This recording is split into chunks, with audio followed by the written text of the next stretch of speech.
Actuellement, l'analyse de nos données porte sur 838 patients et non sur 559 comme la fois passée.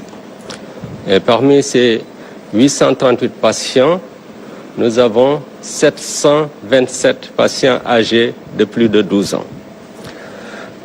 Et les résultats que nous avons obtenus à propos de l'utilisation de l'hydroxychloroquine et de l'azithromycine se sont davantage confirmés avec cette série plus importante.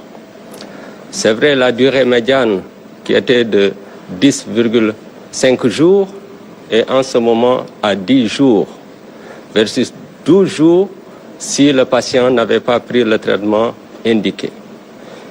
Mais avec une différence statistiquement très significative. Je ne rentrerai pas dans ces détails techniques.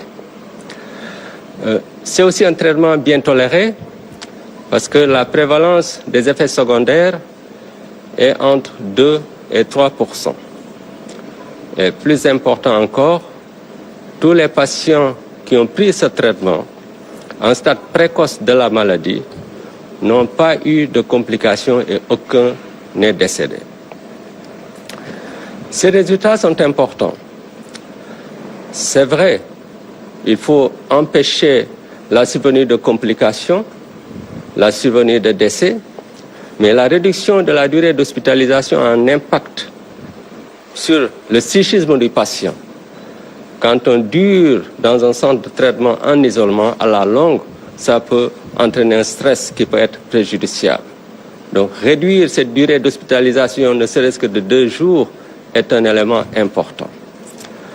L'autre fait que je voudrais souligner, c'est que, vous ne l'ignorez pas, il y a une tension sur la disponibilité de lits au niveau des centres de traitement.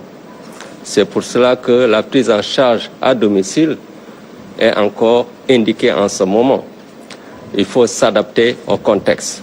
Libérer des malades nous permet de prendre en charge aussi d'autres malades qui ont des facteurs de gravité ou des facteurs de survenue de complications. Et enfin, sur le plan économique, chaque malade coûte très cher à l'État. Avec cette réduction de 2 jours, c'est plusieurs milliards de francs CFA qui seront économisés par l'État du Sénégal. Je parlais tout à l'heure à un de nos spécialistes en économie de la santé pour lui dire de faire une étude là-dessus. Donc nous allons continuer ce traitement, en sachant bien sûr qu'il faut continuer en faisant un essai clinique.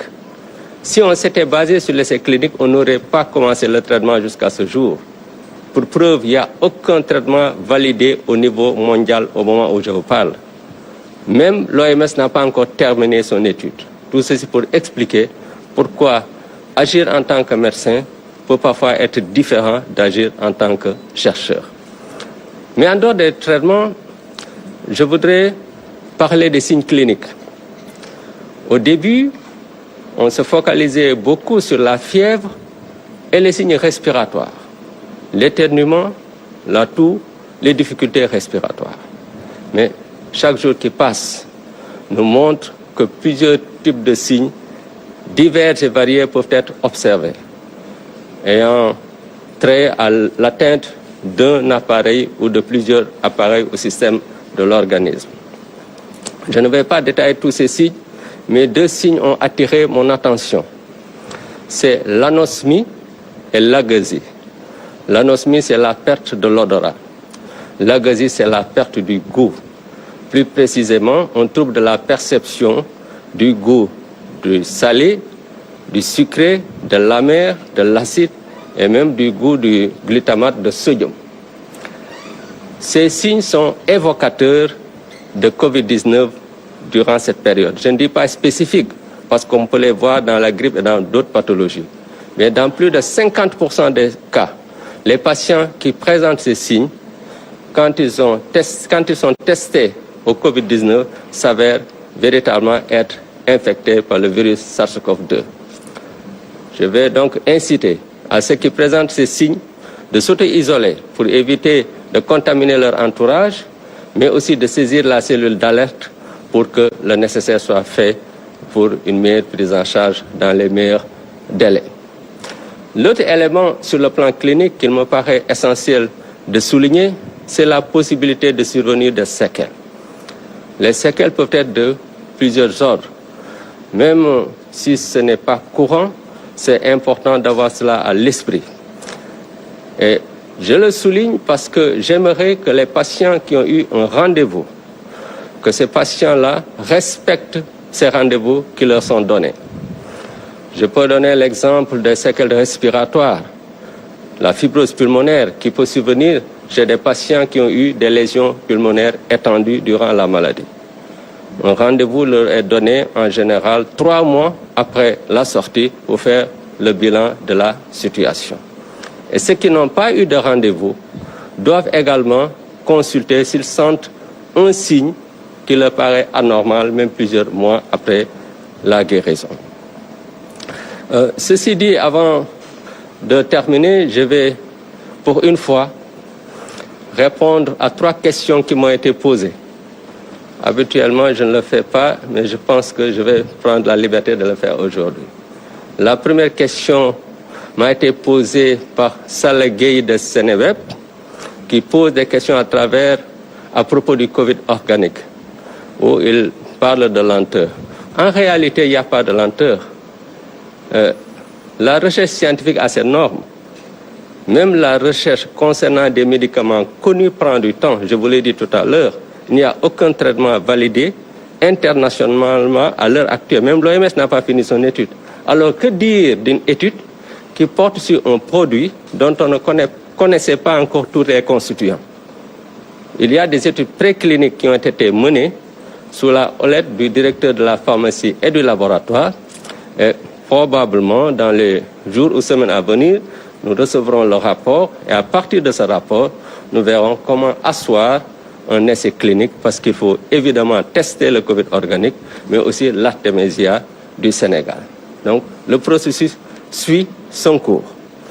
La deuxième question, c'est celle de Awa Gueye de RFM, qui pose des questions, je crois, en rapport aux différents aspects de la maladie.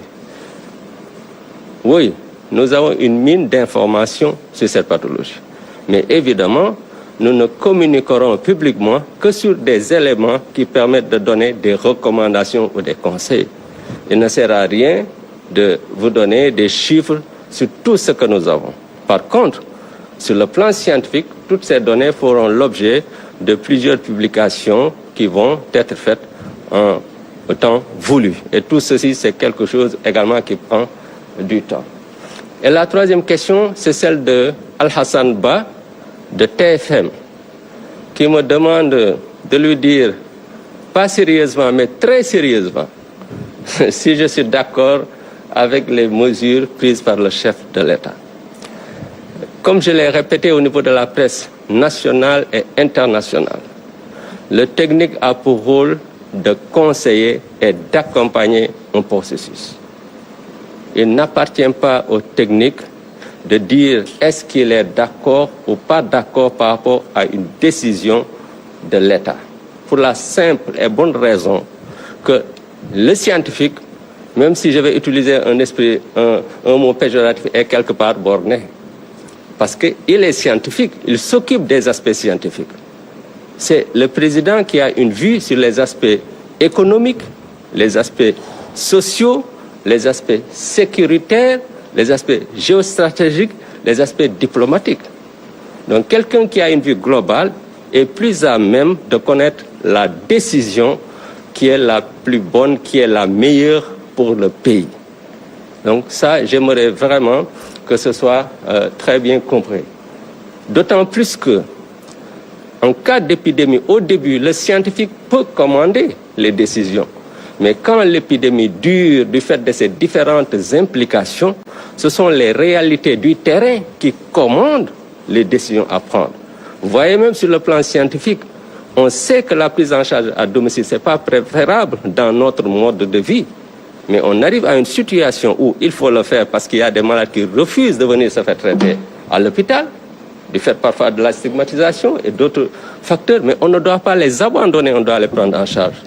On ne peut pas aussi mettre l'accent sur ces patients quand nous avons une tension